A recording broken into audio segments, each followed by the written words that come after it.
melihatnya begini ya, ini kan persoalan ranah-ranah yang sebenarnya tidak perlu kita jadikan sebuah kontroversi ya. Karena bagaimanapun persoalan-persoalan seperti rendang dan sebagainya ini kan persoalan budaya. Dan kita tahu kan banyak sekali kalau persoalan makanan yang diadaptasi sesuai dengan selera konsumen ini kan sudah biasa sebenarnya. Banyak sekali makanan-makanan yang justru awalnya itu berbasis makanan-makanan haram, tapi kemudian ketika dia diimplementasikan ke dalam masyarakat yang muslim misalnya, dia dikonversi menjadi makanan halal.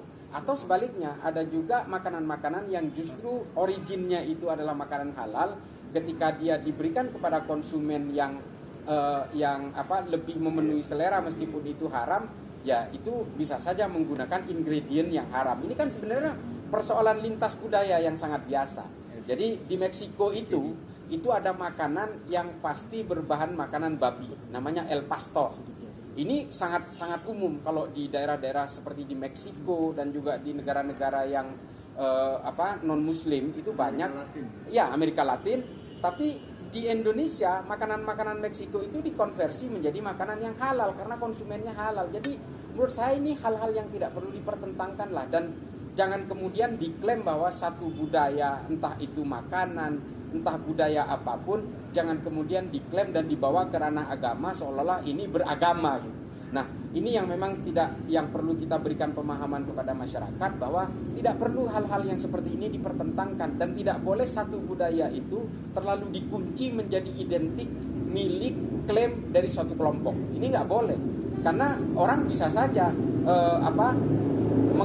mengakomodasi makanan-makanan yang basisnya tadinya halal tapi kemudian menjadi haram. Nasi kebuli misalnya, kalau ada orang yang punya selera dicampur dengan makanan babi, ya nasi kebuli dengan makanan babi bukan kambing kan bisa aja.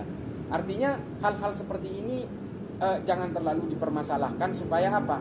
Tidak membawa ranah-ranah agama terhadap ranah-ranah kebudayaan. Ini menurut saya yang paling penting ya. Ya kalau kita makan makanan misalnya mie misalnya. Kalau kita makan mie di daerah Xinjiang itu halal. Karena konsumennya di Xinjiang itu rata-rata mayoritas muslim.